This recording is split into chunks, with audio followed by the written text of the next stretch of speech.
All right, welcome to Let Freedom Ring as we continue counting down uh, my favorite movies of all time. And we're going to hit 49 to 26 here as we continue doing this. Definitely, if you are watching this, definitely feel free to comment what your opinions are. This has been a lot of fun. Again, shout out to Mike Daggs of Daggs Reviews. Having a lot of fun doing this. So definitely want to keep counting these down. Coming in now at 49, we have Jurassic Park. This movie, I believe I must have been about 9 years old when I first saw this movie and found it it was terrifying because at the time I wasn't really a horror movie fan or anything like that. But yeah, great acting in it. Jeff Goldblum, awesome in this. The whole movie is just great. I mean, honestly, if you haven't seen Jurassic Park, I highly recommend getting out and seeing it. Um, yeah, a lot of scary stuff, but Steven Spielberg knocked it out the park here. So, yeah, highly recommended here. Coming in at 48, we have The Descent. Now, again, as a big horror movie fan, um, this movie you gotta see if you like horror because it is absolutely terrifying. Um, being I don't want to give spoilers on these. And again, these are my favorite movies of all time. Does not mean I'm saying any movie is better than another. But this is absolutely terrifying. Being stuck in a cave with monsters, we think, or whatever they are. Man, is this terrifying? Absolutely terrifying. A movie that again, all these movies are in my collection, but this was one where I remember seeing it with an ex-girlfriend. I have a lot of exes, is what it is. Um, but we rented it. I want to think this goes back to like Blockbuster, might have still been a thing, or maybe it was Redbox. I don't know, but I remember seeing this movie and just being like, "Holy crap!" That was a terrifying experience, and had to put it in my collection, which it's in now. Now coming in at 48, I think people might find this a little bit interesting. I got Ghostbusters too. Uh, Not just the movie, but I love the soundtrack as well.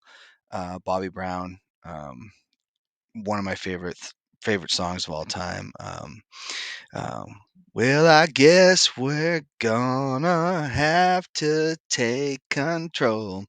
That's one of my favorites, though. But this movie's just great. Vigo, the evil character in it. But no, Ghostbusters is just great. I'm not as huge a fan of the first Ghostbusters. I don't know if this one just has nostalgia to me because I think as a child I remembered it coming out. But Ghostbusters 2 comes in at 47. Coming in at, hold on here. Oh, 46.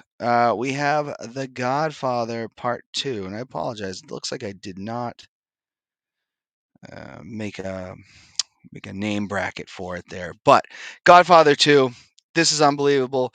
Al Pacino's great. Robert De Niro going back and forth and seeing the transformation of Michael Corleone as this, essentially evil character that he becomes taking over the family business. This movie is just unbelievable. It's long, but that's what you get with the Godfather movies. But that's a lot of the reason why they were great.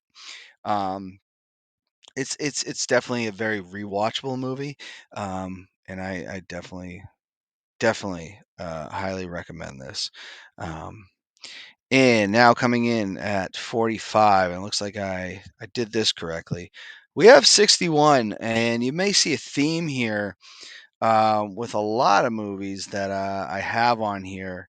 Um, I love baseball. I've always loved baseball. Maybe I don't love it as much as I did when I was younger. I don't know all the players anymore. I'll be honest. But 61, and I know it's about the Yankees.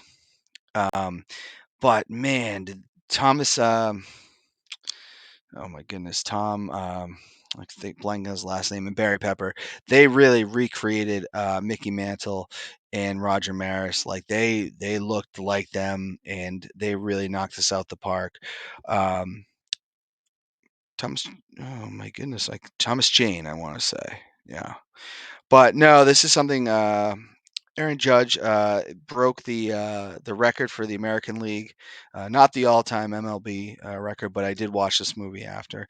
In no way Yankees fan, but this is great work. Billy Crystal directed, I believe, and this movie is just yeah, it's one of my all-time favorites. I can rewatch it over and over. It was never in theaters. This was an HBO movie, but it's good. It's good. The story was good. The chase for Babe Ruth was amazing, and looking back on history, it's kind of crazy to think that it was two other Yankees that did it. Now coming in at 44, we have old school. We're going back to a little bit of comedy here. Um, this is another movie where you live with the quotes forever.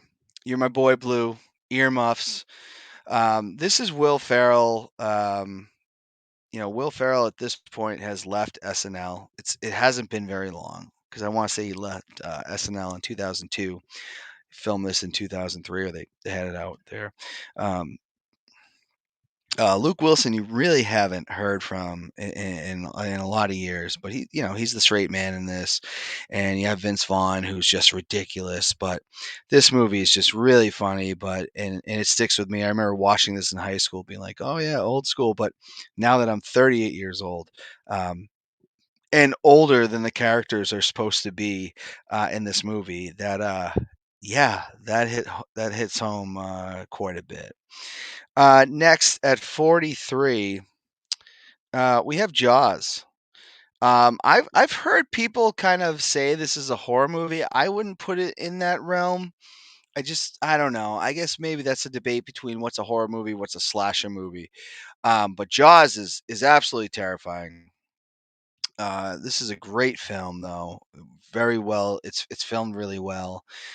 You do get a little frustrated with the mayor keeping the beaches open, but Jaws is got to be on your list. And if you've never seen Jaws, you definitely have to do it.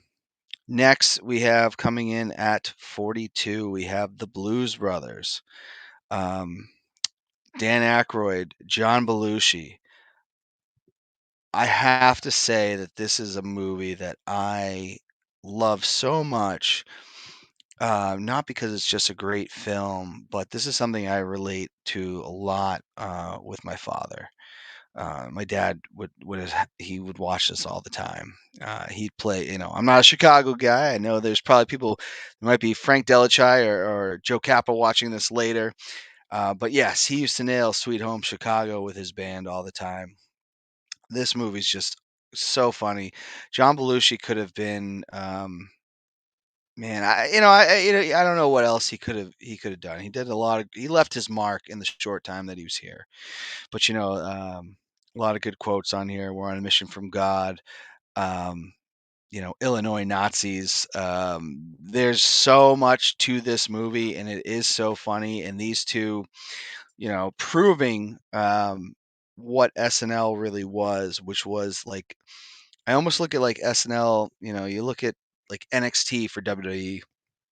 I look at SNL as like a development for comedy movies in the mainstream, and this was absolutely unbelievable. So, Blues Brothers coming in at 42.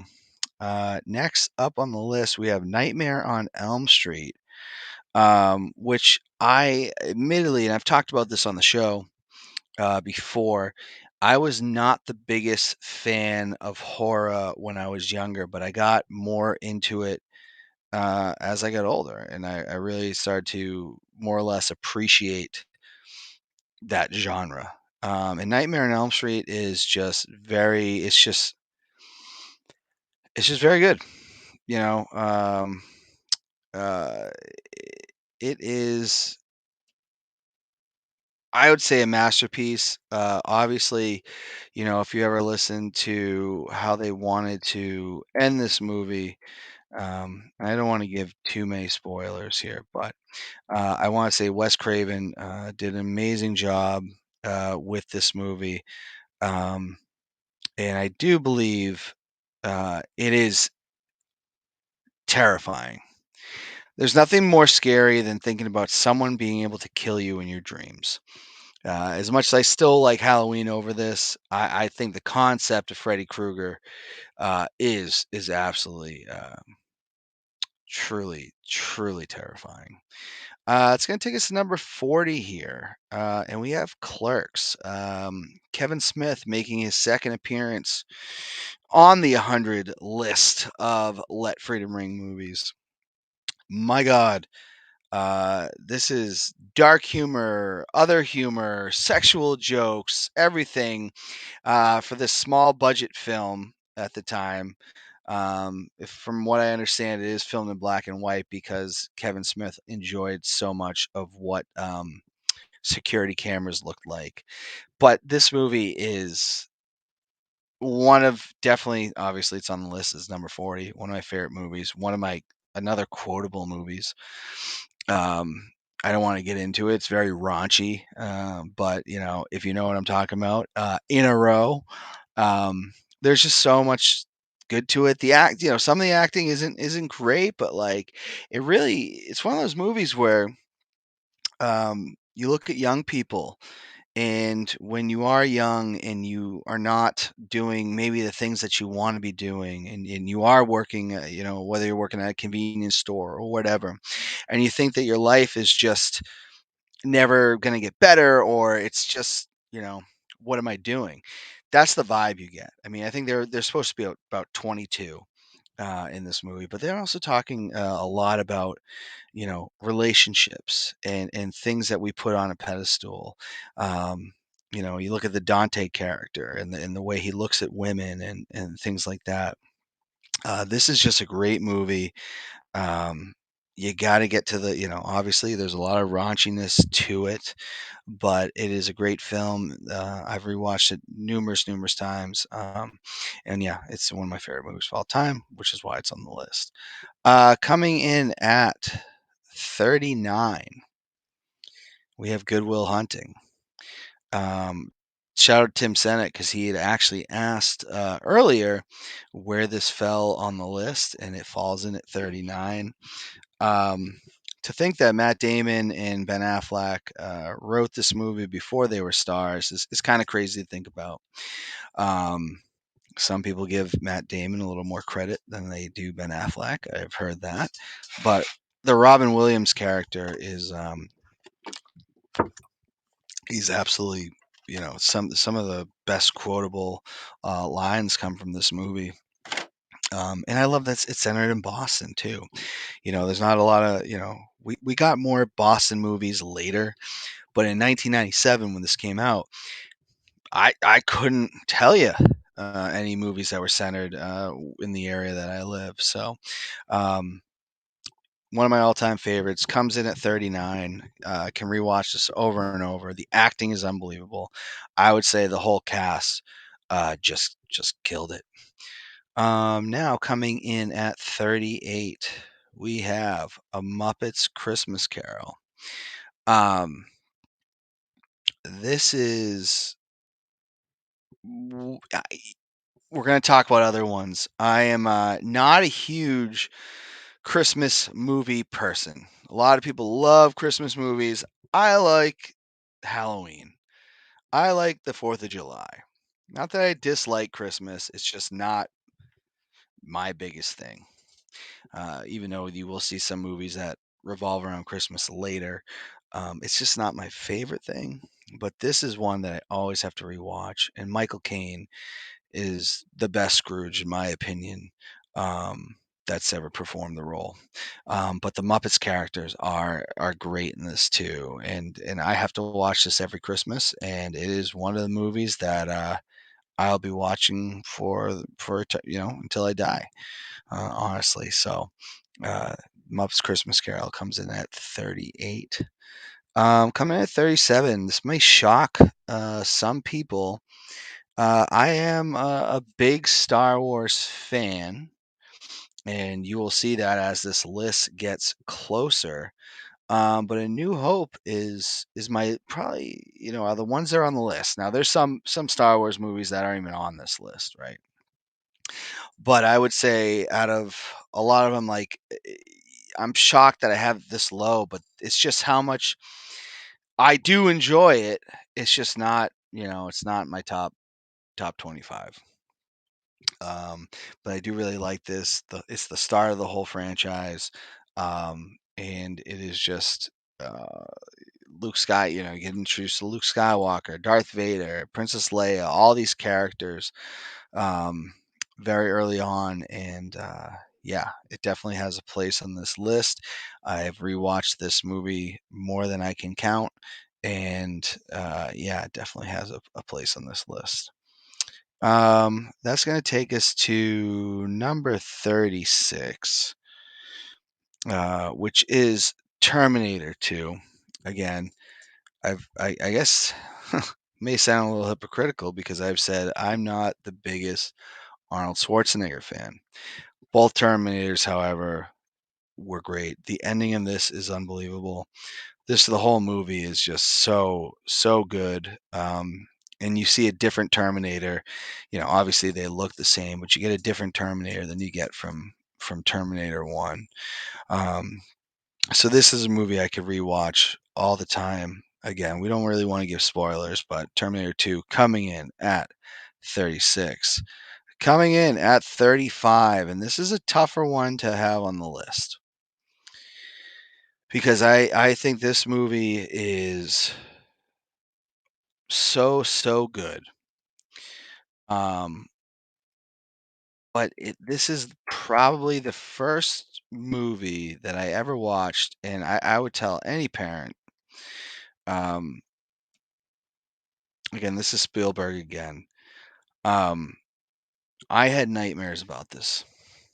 This is a very tough movie to watch because this isn't Nightmare on Elm Street. This isn't Michael Myers and stuff. Obviously there's murderers out there and stuff like this, but this was a real life thing that happened, and this is where they filmed things that went on in these concentration camps. And I remember watching this at 12 years old. They had it on. I want to say NBC was gonna do a special on this and put it on. And my teacher in sixth grade talked about it, but I didn't really realize the impact that watching this would have obviously on a 12-year-old. And I had a lot of nightmares after watching that. So I can only imagine the people that actually lived through what went on in World War II and with the concentration camps. Liam Neeson's unbelievable. Ralph Fiennes is an evil bastard in this. Um, I believe his name was Goth. This is a master. It's a masterpiece of a film, but I will say it's very hard to get through because that this film is based on reality and these things really happened. The acting's really good. Sir Ben Kingsley's in it as well. Um, Filmed in black and white. You'll never forget the little girl in the red. This is a great movie. Needed to be made, but it will get you. It'll get you hard.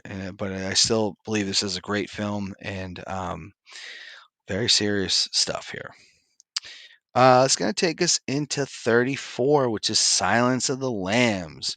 This is a great movie. I guess I'm saying that about a lot of these because this is my list, so that makes total sense. So much. I mean, Anthony Hopkins is unbelievable as the main killer. Why am I? This is harder to do solo than I realized. Hannibal Lecter. I don't know why I couldn't think of that, but he's great. Jodie Foster is awesome in this movie. Um, This is very enjoyable. Like, it's a great, great film. Obviously, it's not the feel-good movie of its time or anything like that, but Silence of the Lambs comes in at 34. Going into 33, we have The Deer Hunter, which this is probably my favorite De Niro film. I think he's great in it. Christopher Walken is so good in it. I mean, the whole story and how it's divided into pieces is just great. And you see where they are in Vietnam, and it's just from taking them from being steel workers to drafted to go to Vietnam and then to return home and what that all looks like really gives you an idea of how tough of a situation Vietnam really was. But the acting is great. This is Meryl Streep's in the movie as well, the Streeper. So I highly recommend The Deer Hunter. Definitely want to check that out. Coming in at 32, we have. Hold on here. Um, Star Wars: Revenge of the Sith. Um, yeah, this is higher for me than A New Hope. And then for the Star Wars movies that didn't quite make the list, this is one of my favorites. I think everything between Obi-Wan and Anakin Skywalker, that build, because honestly, I felt that the other two movies in the prequels were kind of boring. Like they were kind of boring. This was like a great lead up to him, becoming Vader. And I know there's a lot of criticism about Hayden Christensen and his portrayal or him as an actor. What I really can say though is, yeah, this was just I really really liked it. The whole fight scene between him and Obi Wan is great. Your new umpire, and um, yeah, this definitely is deserving of this list and where it is. 31. Got Scarface. I know Mike Daggs had this much, much lower. Some people feel like this movie uh, drags out. Anytime I sit down and watch Scarface, I know it's like the Godfather movies. And Al Pacino must be just known for having these long movies. But you're going to be there for a little while. It has been a little while since I've watched this film, but I enjoy the transformation of Tony Montana. Um, Becoming, a drug kingpin from coming from Cuba and everything like that. And you see his growth, and there's some good there's an 80s montage in this film as well. He buys a tiger at some point. I do love it. I don't want to spoil if you've never seen it. I don't like how he does turn on his best friend at one point. But I don't want to talk about that too much. The ending kind of made me go, it is your rags to riches to back to you get so high um, that it might get you killed. But again, one of my favorite movies. Definitely recommend. Now coming in at 30. Uh, Gotta have this on here. And man, do I love this movie. And Eminem really, really never acted again. If he has, I don't really recall. But I mean, I can rewatch the rap battle segments at the end over and over, and it never gets old. Um, and this is kind of based off his true life. Like this was just, I was very excited when it came out because this came out my senior year of high school, which is over 20 years. Well, I graduated high school 20 years ago this June, and I believe this came out in October or November of 2002. He did a much better job than I ever really thought Eminem was going to do. I guess because he was playing himself, but Brittany Murphy's awesome in it. The whole cast is. The rap battles are rewatchable, even if you don't watch the whole movie. You may want to watch those over and over. Um, Not much more I can say. Definitely, I know this movie won awards, and it was just great. Coming in at 29, Shawshank Redemption. I'm sure most people have seen this. Um, Great story, great ending, great way how he gets out. This is Stephen King. This is Stephen King. This isn't horror for him or whatever, but yeah, big fan of this, and I would definitely check it out if you have not.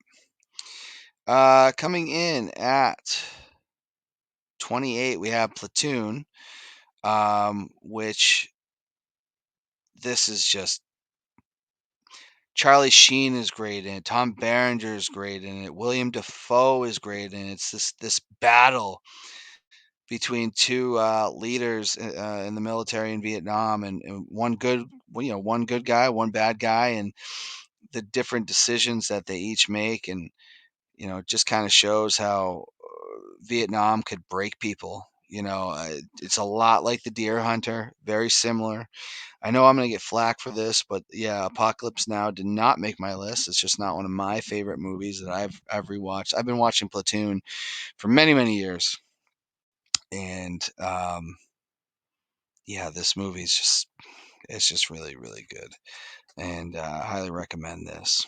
Now going into 27. I'm spoiling these a little quicker. We're going back to the comedy realm here. We have 40-Year-Old Virgin. This is Steve Carell when he's first exploding on the scene. Like he had done Anchorman, he had done Bruce Almighty, but now he's going to be on The Office. This is coming out the same year as The Office. The 40-Year-Old Virgin, though, another comedy that I could rewatch over and over. And if it's ever on TV, I don't want to turn it off because it is so goddamn funny. Crazy to think that I'm going to be almost 40 from when this came out in 2005. But it's if you haven't seen it, you have to see it. This is the introduction to, I believe, of Seth Rogen into the mainstream. Jonah Hill makes an appearance in this too. But 40-Year-Old Virgin coming in at 27. Love this movie. And coming in at 26, we have Boys in the Hood, Ice Cube, Cuba Gooding Jr. This is some real life stuff here. What goes on and why they made this movie? That a lot of things portrayed in this were really happening. Um, I love this movie. John Singleton. He had a lot of great ideas. Check your blood pressure because he did pass away from a heart attack. Not where it says that high blood pressure did kill him. Um, Neither here nor there. But this film is just it's sad, but it's something I just think people have to see. And you can see on there, Robert Ebert even said one of the best films in recent years. Back when this came out in, what this, yeah, 91. Whole cast is very good, um, top to finish. Sad, honestly, the part where Ricky gets killed, which yeah, again, we don't want to spoil in these things, but spoiler, Ricky does get killed, and the way it happens is just so sad, and you're just so like broken seeing that because of all the potential that he had. So, Boys in the Hood, definitely recommend seeing this, as I recommend all of these movies because they are my favorites. But I hope that was fun. Just trying to just give my perspectives on these. Love to hear some debates in the comments. I don't want to give in these episodes. I don't want to give too much away on these movies if someone has not seen them because that can ruin things. But definitely, everybody out there, I hope you enjoyed this.